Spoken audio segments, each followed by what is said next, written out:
మంత్రి సుభాష్, వాసంశెట్టి సుభాష్ ఇంకొకడు.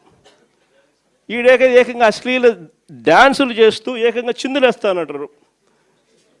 అశ్లీల డ్యాన్సులు చేస్తూ ఏకంగా స్టేజ్ ఎక్కి చిందులేస్తాడు మంత్రి. అసలు నాకు ఆశ్చర్యంగా ఉంది. అసలు జంగల్ రాజ్యం అని అంటే ఇంకా వేరే పేరు ఏమైనా ఉంటుందా ఈ ప్రభుత్వంలో జరుగుతూ ఉన్న పనులకు? శాంతి స్వరూప్ అని మగవాడు ఇతను. గత 11 సంవత్సరాల నుంచి కూడా అతను జబర్దస్త్ టీంలో ఆడవాళ్ళు వేషాధారణ వేసి నటిస్తూ ఉంటాడు ఆయన. అది సభ్య సమాజం అందరికీ తెలుసు, తెలుగు ప్రజలందరికీ కూడా. తమరికి తెలియదు, మీకు రాసిచ్చే వాళ్ళకి కూడా తెలియదు. ఇతనితో నేను డ్యాన్స్ చేస్తే రికార్డింగ్ డ్యాన్స్లు అంటూ ఉన్నారు మీరు. వీళ్ళు కళాకారులయ్యా, చిన్న తెర కళాకారులు. వాళ్ళని చిన్న చూపు చూడటం ఎందుకు? మీకు తెలియదు కదా.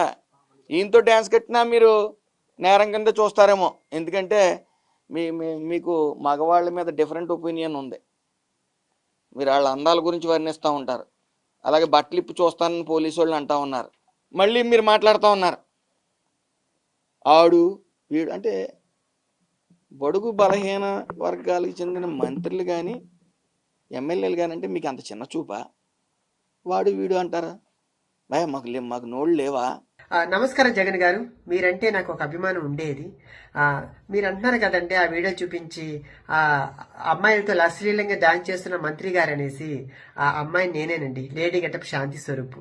సో మీకు నేను తెలియకపోవచ్చండి, కానీ మీరు ప్రెస్ మీట్ పెట్టి మాట్లాడే ముందు మీ కార్యకర్తలు కొందరు నేను తెలిసే ఉంటాను కదండి. మీ షోలు కూడా నేను చేస్తున్నాను కదండి. కొందరు మంత్రులకి, ఎమ్మెల్యేలకి, ఎంపీలకి నేను తెలిసే ఉన్నాను. కనీసం వాళ్ళు అడుగున్నా మీకు చెప్పేవారేమో. అది మీరు నిజాలు తెలుసుకోకుండా ఆ లేడీస్తో అసభ్యంగా ప్రవర్తిస్తున్న మంత్రి గారు అనేసి ప్రచారం చేస్తున్నారండి. మరి మేము వెళ్ళినప్పుడు ఎంటర్టైన్ చేయాలి కదండి. డాన్స్ చేస్తాం, స్కిట్లు చేస్తాము. అందులో భాగంగా మేము డాన్స్ చేస్తూ ఆ మంత్రి గారు ఆడ కూర్చొని ఉంటే ఆయన మీ బలవంతం పెట్టి, సార్ మాతో పాటు మీరు 2 స్టెప్పులు ఏంటి సార్ అని మీ బలవంతం పెడితే ఆయన మా కళాకారుల్ని కాదనలేక ఆయన మా మీద గౌరవంతో వచ్చి 2 స్టెప్పులు వేశారు. ఇంకొక విషయం తెలుసా అండి, నాతో ఆయన డాన్స్ చేయలేదండి. ఆయన డాన్స్ చేస్తున్నప్పుడు నేను ఆయనతో వెళ్ళి నేను 2 స్టెప్పులు వేశానండి. దానిపోయి మీరు రికార్డింగ్ డాన్స్ అని చెప్పి సృష్టించేసి అందరినీ బ్యాడ్ చేస్తున్నారు. రేపు మాకు కొంచెం బ్యాడ్ అవుతుంది కదండి. మీరు పెద్దవారు, అది ఆలోచించకుండా మీరు ఈ రోజు ఇంత ప్రచారం చేయడం కరెక్ట్ కాదండి. ఈ రోజు ఆ కార్యక్రమం సక్సెస్ అయింది కాబట్టి మీ వాళ్ళు ఓరవలేక ఈ రోజు ఇంత ప్రచారం చేస్తున్నారు. ఇది దాన్ని